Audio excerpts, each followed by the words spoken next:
Alright, so you're considering picking up the Sony zv-e10 to not only maybe shoot some YouTube videos, but also wondering, hey, can this thing actually take good photos? Stick around. This camera is legit. Take a look.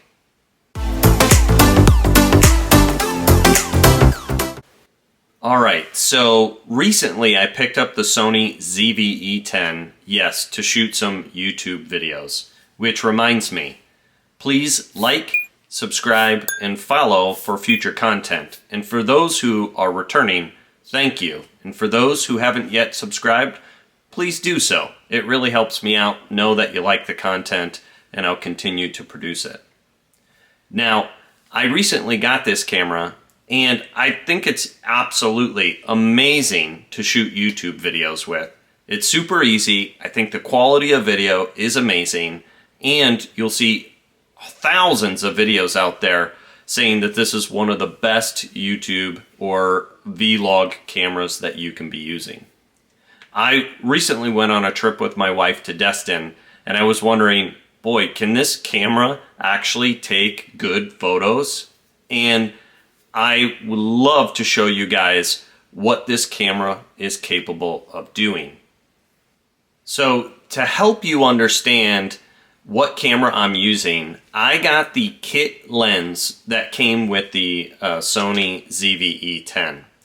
I have most of my settings set on auto. I have played around with the different types of photos you can take, whether it's landscape, whether it's regular, or I've also played around with the different effects as well. There's things like vivid, sunset, and so on. You'll actually see how I was playing around with that.